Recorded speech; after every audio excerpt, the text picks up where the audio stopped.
Hello, hello, hello. Welcome back, Nephilim, to Xanthus Gaming's Challenge Rift Guide.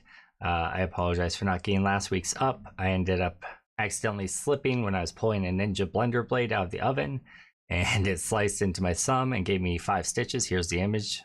If you can't deal with that, don't look right now. I got 5 stitches, hurt like hell. Severed a tendon in my thumb, so I actually can't lift my thumb above right here. I can go down just fine, but I can't lift it above right there. Versus my other thumb, of course, I can go straight up. So that sucks. Ended up playing Diablo on stream on Thursday for about a half hour and then ripped a stitch. So my stitches were not able to come out on Sunday like they were supposed to. They're still in until Wednesday. So I'm going to try and minimize my time playing Diablo this week, just so that I don't like pull another stitch out. As such, I have no map this week for you guys. I'm really sorry. I know some of you guys come here just for that. Not much I can do about it. That said, this week's Challenge Rift is kind of a weird one. He's missing a gem. He's using a legendary that he's not taking advantage of. He's using like the wrong runes on everything. Super squishy, really crazy start to the rift. I popped in for just a second to see what it felt like. Ooh, ooh, ooh. We're gonna have to really make use of the Rathma's shield, which gives us invulnerability, because it's super squishy, especially at the beginning when you have like tons of stuff hitting you and you don't really have a way to stay alive. Also notice that your mages cost 1% of your health, so on top of being super squishy, you're also taking damage whenever you summon mages, and you have to summon mages because your set bonus gives you extra damage on your mages, and it scales up for each additional mage you have, so you want to have as high a count as you can at any given time. He's using a Zay's Stone of Vengeance, which calculates from your position, not your pet's position. So the goal going in here, we have like 3 elites right at the door. The goal is going to be start getting our mages out. If it looks like we're about to die, pop our Land of the Dead, continue getting our mages out. When that Rathma shield ends, then we're going to pop our Army of the Dead. And then when that ends, we're going to pop our Golem. All the while, we're going to be spamming our blood spikes. And don't forget that because you're using Justice and no gem, apparently,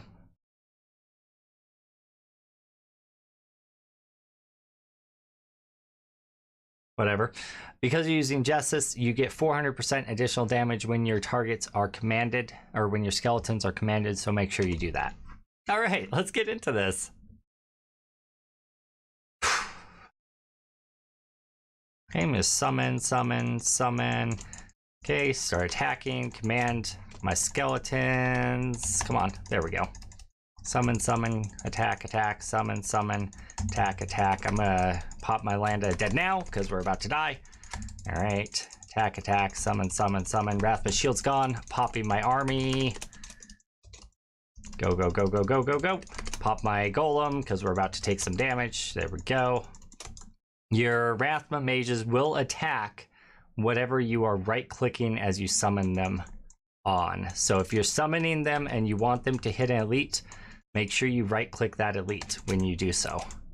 Also, I'm noticing just summoning the mages super taxing on your health. You do have the additional duration, so kind of pay attention to that number and only really resummon them when you have to. Speed Pylon will give us some speed. I'm going to look for an elite. There's one. And I pop my Army of the Dead so I get that damage reduction. And then I'm going to pop my Frozen so I get that freezing effect on them.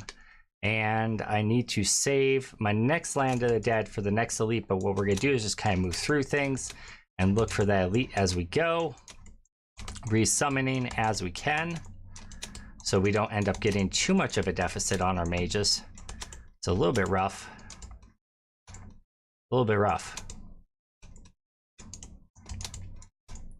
This is a weird build this week. Fairly hard too. Just because it's so dang squishy. Alright, there's an elite. I'm going to command my skeletons. I should have had commanded the entire time. We would have decimated that trash if I would have had them commanded. Don't do that. Don't do that. Make sure you have your mages command or your skeletons commanded at all times, and you'll do a lot more damage. Don't make that mistake that I just made. I'm gonna pop my army right now because it's gonna have a lower cooldown than my, or sorry, yeah, my Army of the Dead rather than my Land of the Dead, because Army of the Dead has a lower cooldown, just because you reduce its cooldown each time you summon a mage with the set. I know nobody knows that because who uses Army of the Dead on the set, but you know, that's what we're doing. That's what we're doing, team. Okay, I thought those guys were commanded, but I guess I didn't do that. All right, moving on to the next floor. Oh, my sound's off. Why is my sound off? Oh, that's weird. Oh well, kind of like it. Feels kind of nice. Not having all those weird sound effects all the time. Not enough energy, not enough mana, not enough essence. I need healing. Yeah, whatever, dude. All right, Army of the Dead. He needed healing there. And when the shield runs out, if he's not dead yet, I would have popped my freeze on my golem, but we didn't end up needing it, so no big deal. Make sure I recommand my skeletons this time. I don't make the same mistake I've been making. You can tell they're commanded when there's a gold border around the Q, or around the 1 for most people, I suppose, because I run it weird. So that's something to know if you didn't know that about necromancers. And it's just kind of walking forward through the ref, killing stuff. Not a whole lot to it. Looks like we got a pylon up ahead. What is that? Shielding. Might save that for the Rift Guardian. I don't know if we need it. We could probably cycle. No, I'm just gonna grab it. We could probably just cycle our mages or our cooldowns enough to sustain throughout the Rift Guardian's duration.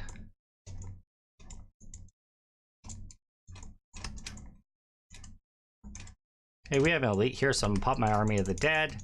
Again, to get that shielding more than anything else, and I'm gonna spam my mages on the elite because I have that shielding that's protecting my health pool. So I'm not too worried about any damage I'm taking while I'm shielding and while I'm summoning him. This is gonna be really tight time-wise for me. I must be derping on something. Command my golem, kill him quicker, get those globes. Oh, so close. I hope I had my skeletons commanded. I know we didn't for a good part of the first floor. That probably cost us a lot of time. It's a little bit of a tight timer, it looks like. Well, hopefully we kill the Rift Guardian super quick. I'm just gonna try to look for some density here.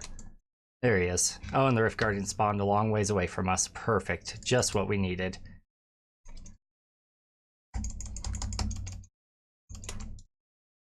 We're just barely gonna make the time, boys.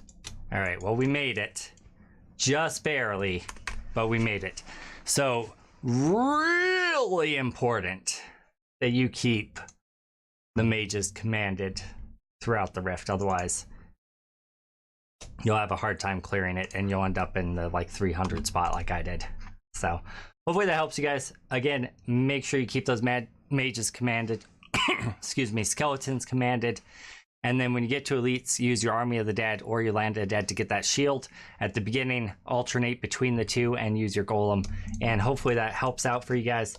Have a wonderful night. Again, apologies about not having the map, but stitches and all. Anyway, have a good night. Like, share, subscribe, comment down below, and we'll see you next week.